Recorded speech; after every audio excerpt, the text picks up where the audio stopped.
अस्सलामुअलैकुम व्यूअर्स, आप देख रहे हैं यूट्यूब चैनल रज़िया का किचन। तो आज मैं आपके साथ शेयर करूंगी आज़ादी केक यानी कि इंडिपेंडेंस डे के केक ऑर्डर्स की तैयारी। तो व्यूअर्स, जैसा कि आप जानते हैं कि मैं एक होम बेकर हूं, घर से चिकन ब्रेड, टी केक्स और केक्स वगैरह बनाकर सेल करती हूं।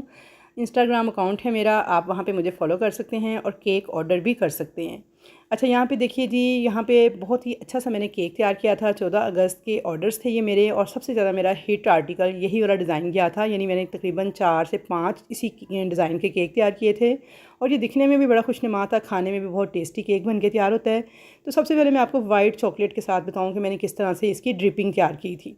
यहाँ पे मैंने एक सॉस पैन लिया है, उसमें थोड़ा सा पानी डाल के चूल्हे पे रखा है। ऊपर मैंने एक बॉल रख के चेक कर रही हूँ कि जब ये पानी बॉयल होगा, इसके ऊपर मैं ये बॉल रखूँगी तो चारों तरफ से ये बॉल जो है ना इस सॉस पैन को कवर कर ले, ताकि इसकी स्टीम जो है ना इसके अंदर ना जाने पाए बल्कि नीचे ही रहे। अच्छी तरह से बॉल को आपने ड्राई कर लेना है, बिल्कुल इसके अंदर पानी का कोई एक ड्रॉप भी नहीं होना चाहिए। अब यहाँ पे मैंने मिल्कीज़ फूड की ली है वाइट चॉकलेट। मेरी नज़र में ये सबसे बेस्ट वाइट चॉकलेट है और बजट फ्रेंडली है। तो चॉकलेट को ना आपने बारीक बारीक क्रश कर लेना है, बिल्कुल बारीक आपने क्रश करके फिर आपने इस तरह से स्टील के बॉल में या फिर शीशे के बॉल में ऐड कर लेना है। तो यहाँ पे आप चॉकलेट देख सकते हैं, बिल्कुल बारीक छिलके की मानिंद मैंने क्रश की है। जितनी आप बारीक चॉकलेट क्रश करेंगे उतनी ही अच्छी और जल्दी ये जो चॉकलेट है वो मेल्ट हो जाएगी, क्योंकि वाइट चॉकलेट को हैंडल करना थोड़ा सा ट्रिकी काम होता है। इसके अंदर थोड़ी सी ट्रिक्स हैं जिसे आपने यूज़ करना है।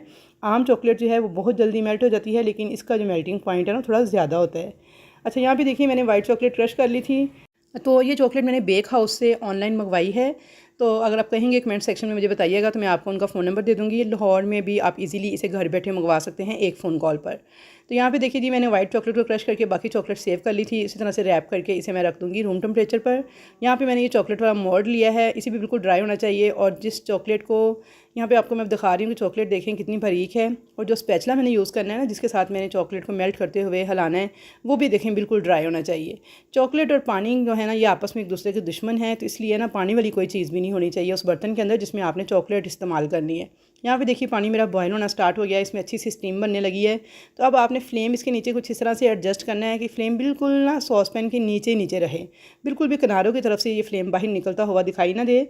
और उसके बाद आपने चॉकलेट वाले बॉल को रख देना है इस सॉस पैन के ऊपर। नीचे फ्लेम मैंने बिल्कुल लो कर दिया है और पानी में बॉयल आना स्टार्ट हो गए थे। बस अब आपने इस स्टीम पर ही इस चॉकलेट को मेल्ट करना है। अगर आपकी जो चूल्हे की गैस है या आग है वो साइडों से निकलेगी, बॉल तक आएगी या बॉल को हीट मिलेगी आग की, तो क्या होगा, वाइट चॉकलेट जो है ना बड़ी डेलिकेट होती है, फ़ौरन ये जलना स्टार्ट हो जाएगी। तो इसलिए आपने इस चीज़ की ख़ास एहतियात करनी है कि आपने इसके नीचे फ्लेम इतना रखना है जो बिल्कुल सॉस पैन के नीचे नीचे रहे, और सिर्फ स्टीम जो है ना वो उसके अंदर ये चॉकलेट जो है मेल्ट होना स्टार्ट हो जाएगी।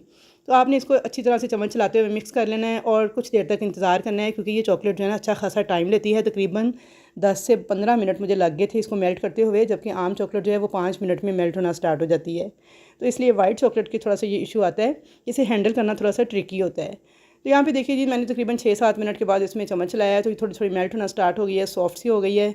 और इस स्टेज पर तकरीबन मुझे 10 मिनट हो गए थे चॉकलेट को इस तरह से मिक्स करते हुए। और यहाँ पे ना ये काफ़ी हद तक सॉफ्ट हो गई है, मेल्ट अभी कंप्लीट नहीं हुई लेकिन सॉफ्ट काफ़ी हद तक हो गई है। अब मैं क्या करूँगी, इस सॉफ्ट वाइट चॉकलेट को उठाऊँगी और इस तरह से मोल्ड के अंदर ना प्रेस करके इसे एडजस्ट कर लूँगी। तो आपको वाइट चॉकलेट को बिल्कुल भी मेल्ट ना करें टोटली, बस इतनी मेल्ट हो जाए, जब सॉफ्ट हो जाए कि ये शेप होल्ड कर ले, तो आपने इसे इस तरह से मोल्ड के अंदर डाल के उसके बाद आपने इसके किनारे वगैरह साफ़ कर लेने हैं। इस मोल्ड को उठा के आप फ्रिज में रख दें। 10-15 मिनट के बाद ये बिल्कुल चॉकलेट बार्स जो हैं इसमें से निकल जाएंगी।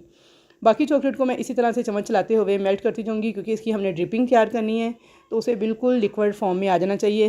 तो यहाँ पे तकरीबन मुझे 15 से 20 मिनट लग गए थे इसको मुसलसल इस तरह से चम्मच चलाते हुए। अब इसके अंदर मैं 1 टीस्पून डाल दूँगी कुकिंग ऑयल और मिक्स करती जाऊँगी। तो यहाँ पे देखिए चॉकलेट हमारी काफ़ी हद तक लिक्विडी सी शक्ल में आ गई है। अब मैं इसके अंदर डालूँगी मिल्कीज़ का ग्रीन फूड कलर। अच्छा, चॉकलेट के अंदर हमेशा जाते हैं कैंडी कलर, लेकिन मैंने यहाँ पे मिल्कीज़ का जेल फूड कलर ऐड किया है, तो इससे भी बड़ा प्यारा सा कलर आ गया था। तो अगर आपके पास कैंडी कलर ना हो तो आप इस तरह के जेल फूड कलर भी यूज़ कर सकते हैं। ये भी बहुत ज़बरदस्त देखें शार्प ग्रीन कलर जो है इसके अंदर आ गया था। अच्छी तरह से मिक्स कर लिया था मैंने, और इसके अंदर मैंने आधा टीस्पून जो कुकिंग ऑयल है ना मज़ीद डाल दिया था, ताकि ये लिक्विड कंसिस्टेंसी में आ जाए। तो यहाँ पे देखिए जी, चॉकलेट हमारी कम्प्लीटली मेल्ट हो गई है। एक ज़बरदस्त किस्म की ड्रिपिंग जो है, जो हमने केक को जिससे कवर करना है, वो अच्छी से रेडी हो चुकी है। अब आपने क्या करना है, फ्लेम ऑफ कर देना है और इसको इसी तरह से बॉल को ना आपने पड़ा रहने देना है सॉस पैन के ऊपर। तो क्या होगा कि ये इसी तरह से लिक्विड ही रहेगी। तो चलें तब तक हम अपने अब केक की तैयारी शुरू करते हैं। तो यहाँ पे मैंने थोड़ी सी क्रीम लगाई है केक पॉट के ऊपर, केक की एक लेयर को ऐड किया है। शुगर सिरप के साथ मैंने इसको सोक किया अच्छी तरह से, और क्रीम की थोड़ी सी लेयर और ऊपर लगा के साथ ही मैंने स्ट्रॉबेरी का क्रश ऐड कर दिया था। अच्छे से इसको बैलेंस करने के बाद केक की दूसरी लेयर को भी सेम उसी तरीके से मैंने रखा है, और इसको भी मैंने इसी तरह से सोक करने के बाद क्रीम एंड स्ट्रॉबेरी क्रश लगा के तो लेवल कर लिया था। अच्छा, यहाँ पे मैं केक को साथ साथ क्रम कोट करती जा रही हूँ। तो केक को जो केक का स्पंज है वो तैयार करने का तरीका मैंने थोड़े दिन पहले आप लोगों के साथ शेयर किया था। वनीला केक स्पंज की ये रेसिपी है, तो मैं लिंक डिस्क्रिप्शन में डालूंगी, वहाँ से देखिए आप ये सॉफ्ट एंड मज़ेदार किस्म का वनीला केक स्पंज जो है ईज़िली तैयार कर सकते हैं चूल्हे पर बगैर ओवन के भी। और यहाँ पे देखिए जी कितना स्मूथ किस्म का हमने इसको क्रम कोट कर लिया है। तो बस अब आपने मेरी बातें भी सुनते जाना है, साथ साथ आपने मेरे हाथों की तरफ भी देखते जाना है कि मैं किस तरह से काम कर रही हूँ। तो यहाँ पे मेरे पास ना आज आज़ादी केक के माशाल्लाह से 4 ऑर्डर थे, यानी मैंने 4 केक्स तैयार करने थे, जिनमें से 2 चॉकलेट फ्लेवर के थे और 2 जो है ना वो वनीला फ्लेवर के थे। इनमें से एक ये जो स्ट्रॉबेरी फ्लेवर का केक था, जिसमें मैंने स्ट्रॉबेरी क्रश, ये रेड कलर का मैंने स्ट्रॉबेरी क्रश ऐड किया है। तो व्यूअर्स अल्हम्दुलिल्लाह मैंने इस बार 14 अगस्त पे तकरीबन 4 से 5 केक्स के ऑर्डर रेडी किए हैं, और बहुत ही ज़बरदस्त किस्म का रिस्पांस आया मेरे कस्टमर्स का। उनको मेरे केक का टेस्ट भी बहुत अच्छा लगा है और केक की प्रेजेंटेशन भी बहुत ज़बरदस्त लगी है। जो डिज़ाइन मैंने उनके लिए सिलेक्ट किया मेरे व्यूवर्स को वो भी बड़ा पसंद आया है, कस्टमर्स को सॉरी। तो यहाँ पे देखिए जी मैंने केक को क्रम कोट कर लिया था। तो अगर आप चाहते हैं ना कि आपके केक की फ़ाइनल फ्रॉस्टिंग बहुत नीट हो, तो उसके लिए ये बहुत ज़रूरी है कि आपके केक का क्रम कोट बहुत अच्छा होना चाहिए। क्रम कोट मीन के रफ़ कोट, जैसे हम केक के अंदर क्रीम लगाते हैं ना, साथ साथ हम थोड़ी सी केक के ऊपर भी क्रीम लगा के ना इसे अच्छी तरह से ठंडा करते हैं, यानी कि हम क्रम कोट करके इसे रात भर फ्रिज में रखते हैं, तो सुबह तक बड़ी अच्छे से क्रीम भी सेट हो जाती है, केक भी ठंडा हो जाता है और बड़ा अच्छा सा फ्लेवर आ जाता है। तो यहाँ पे देखिए जी केक को मैंने अच्छे से क्रम कोट कर लिया था। तो अगर आप इस तरह का नीट किस्म का क्रम कोट करेंगे तो यकीनन आपकी केक की फ़ाइनल प्लास्टर जो है ना वो भी बहुत नीट होगा। तो यहाँ पे देखेंगे ये मैंने फ़ाइनल प्लास्टर करना स्टार्ट कर दिया है। तो ये देखें माशाल्लाह से केक मेरा नीट हो गया था। अब मैंने इसे रख दिया था फ्रिज में तकरीबन 2 से 3 घंटे, ताकि अच्छी तरह से ठंडा हो जाए। जब केक मेरा अच्छी तरह से ठंडा हो गया तो उसके बाद मैंने ये वाइट चॉकलेट जो है ये तैयार की थी, और यहाँ पे देखिए मैंने इसे उठाया है अब सॉस पैन के ऊपर से। अब जब केक को मैंने कर लिया था तो इसे इस वक्त जब मैंने उठाया था ना तो इसे तकरीबन आधे से पौना घंटा हो चुका था, और ये ठंडी हो चुकी थी। ठंडी से मुराद ये कि ये बहुत ज़्यादा ठंडी नहीं थी, बस नीम गर्म सी थी। तो इसको उठा के आपने इस तरह से पोर कर देना है केक के ऊपर, और पैलेट नाइफ़ के साथ बहुत लाइटली आपने पैलेट नाइफ़ को चलाना है। प्रेस नहीं करना ज़्यादा कि सारी क्रीम ही मिक्स हो जाए उसके साथ, या क्रीम सारी बाहर आ जाए। बस आपने बिल्कुल जेंटली इसको इस तरह से लाइट सा रखना है और इस तरह से इसे घुमाते जाना टर्न टेबल को। तो ये देखिए माशाल्लाह से कितना अच्छा केक भी कवर हो गया है, ड्रिपिंग भी हो गई है। तो मेरी यहाँ पे कस्टमर की ये डिमांड थी कि थोड़ा सा ना केक बोर्ड को भी आपने ग्रीन कर देना, और ग्रीन कलर थोड़ा सा ज़्यादा शो करना है। हालांकि ये बड़ी खूबसूरत ड्रिपिंग हो रही थी, लेकिन बस मैं ज़्यादा ग्रीन के चक्कर में ना इसको थोड़ा सा मज़ीद मूव कर रही थी कि ये अच्छी तरह से ग्रीन हो जाए, ताकि मेरी जो कस्टमर है ना उनकी ये ख्वाहिश पूरी हो जाए जी केक को ज़्यादा से ज़्यादा ग्रीन नज़र आना चाहिए। तो ये देखिए माशाल्लाह से कितनी ज़बरदस्त ड्रिपिंग हो गई है, और वाइट चॉकलेट के साथ कितनी आसानी के साथ मैंने केक को कवर कर लिया है। कितनी ज़बरदस्त लुक आ गई है केक की। अब मैंने यहाँ पे इसके ऊपर ये चॉकलेट्स लगा दी थी जो कि मैंने रेडी की थी। साथ ही ये बटरफ्लाइज़ ये मैंने इसके फ़ोटो प्रिंट से हैं वो फ़ोटोशॉप से निकलवाए थे, ये इस तरीके से लगा दिए थे। और ये झंडा जो है इसे भी मैंने बैक साइड पे डबल टेप लगा के स्टिक लगा के इस तरह से एडजस्ट कर लिया था। तो ये थी जी मेरे केक की फ़ाइनल लुक। तो आई होप कि आप सबको मेरा ये केक बहुत ज़्यादा पसंद आएगा। इसकी फ्रॉस्टिंग के अंदर जो मेन चीज़ थी वो थी वाइट चॉकलेट की ड्रिपिंग, जो कि मैंने बहुत डिटेल के साथ आपके साथ शेयर की है, क्योंकि ये बड़ी मुश्किल से मुझे हैंडल करना आई थी। बड़े तजर्बात के बाद जाके मैंने इसको सीखा था कि इसको कैसे हैंडल करते हैं, वरना वाइट चॉकलेट जब भी मैं करती थी ना तो बहुत परेशानी होती थी, ये जल्दी मेल्ट ही नहीं होती थी, और हैंडल करना इसको तो बहुत ही मुश्किल था।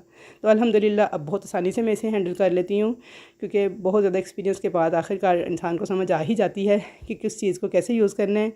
तो यहाँ पे जी मेरे ये बाकी केक्स के ऑर्डर्स थे जो कि मैंने रेडी किए थे इंडिपेंडेंस डे के हवाले से। तो अल्हम्दुलिल्लाह सारे के सारे बेहद शानदार बन के तैयार हुए थे। कमेंट सेक्शन के अंदर बताइएगा कि आपको कौन सा केक सबसे ज़्यादा अच्छा लगा, और आपको ये वीडियो कैसी लगी, आया ये आपके लिए हेल्पफुल साबित हुई या नहीं।